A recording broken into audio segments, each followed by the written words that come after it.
أهلا بيكم يا جماعة في الجزء الثاني من سلسلة فين أبطال مسلسل إخواتي دلوقتي. في الجزء الأول اتكلمنا عن 3 من أهم نجوم المسلسل، وعرفنا بيعملوا إيه دلوقتي وإيه أعمالهم الجديدة وكمان آخر أخبارهم الشخصية. أما النهاردة فمعانا مجموعة جديدة من أبطال إخواتي، وهنشوف إزاي اتغيرت حياتهم بعد نهاية المسلسل وإيه المشاريع اللي شغالين عليها حالياً. يلا بينا نبدأ، وما تنسوش تكتبوا في الكومنتات مين أكتر شخصية من إخوتي لسه وحشاكم لحد دلوقتي. نيجي بقى للممثلة سو بورجو يازجي جوشكون، أو زي ما كلنا عرفناها بشخصية آسيا في مسلسل إخواتي. سو بورجو من مواليد إبريل 2005 وبتنتمي لبرج الحمل، ورغم صغر سنها قدرت تحقق نجاح كبير جدا وتبقى واحدة من أشهر الممثلات الشابات في تركيا. وشخصية آسيا كانت نقطة التحول الأكبر في مسيرتها، واللي من خلالها كسبت حب ملايين المتابعين داخل تركيا وخارجها. وفي الموسم اللي فات شاركت في بطولة مسلسل حكاية ليلى مع الممثل بوراك دينيز، وقدمت شخصية مختلفة تماما عن آسيا، وأثبتت مرة تانية موهبتها الكبيرة وقدرتها على تقديم أدوار متنوعة، ونال أدائها إعجاب عدد كبير من الجمهور. وحاليا تستعد سو بورجو لمسلسلها الجديد المهدي المنتظر، واللي يعتبر من أكتر الأعمال المنتظرة لجمهورها، خاصة إنه هيقدمها في شخصية مختلفة تماما عن أعمالها السابقة، وناس كتير متحمسة تشوفها في الدور الجديد. أما عن حياتها الشخصية فانتشرت شائعات كتير عن ارتباطها بالممثل أونور سيتياران، اللي جسد شخصية دورك في مسلسل إخوتي، بسبب الكيمياء الكبيرة اللي كانت بينهم في المسلسل. لكن الحقيقة إن الطرفين أكدوا أكتر من مرة إن اللي بينهم مجرد صداقة قوية واحترام متبادل، وإن شائعات الارتباط دي غير صحيحة. والنهاردة تعتبر سو بورجو يازجي جوشكون واحدة من أنجح الممثلات الشابات في جيلها، وجمهورها منتظر أعمالها الجديدة بفارغ الصبر. نيجي بقى للممثل بيرك علي تشاتيل، واللي عرفناه كلنا من خلال شخصية طلغة في مسلسل إخواتي.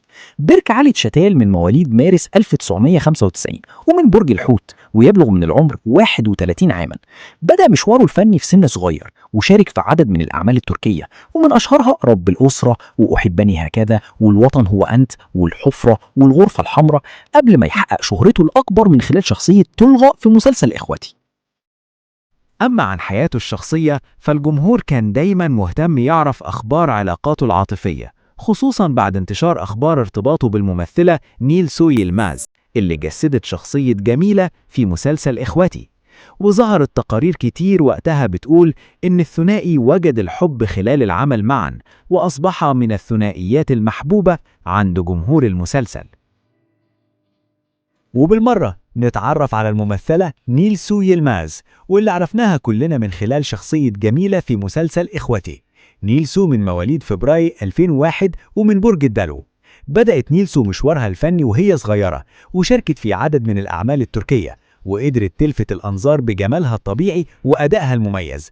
لكن الانطلاقة الحقيقية ليها كانت من خلال شخصية جميلة في مسلسل إخوتي، واللي خلتها تكسب شعبية كبيرة جدا وتبقى واحدة من الوجوه الشابة المحبوبة عند جمهور المسلسل.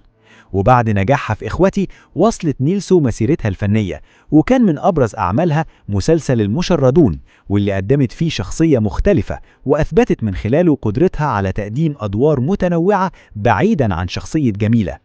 أما عن حياتها الشخصية فارتبط اسمها بالممثل بيركا علي تشاتال اللي جسد شخصية طلغة في مسلسل إخوتي، وتحولت صداقتهم أثناء العمل إلى علاقة عاطفية ليصبح واحدا من أكثر الثنائيات المحبوبة بين جمهور المسلسل.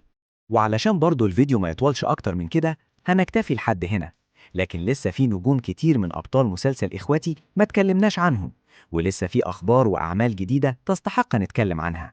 علشان كده استنوا الجزء الثالث قريب جدا، وهنكمل فيه أين أصبح باقي أبطال مسلسل إخواتي اليوم، وماذا يفعلون الآن، وهل عندهم أعمال جديدة أو مفاجآت في حياتهم الشخصية.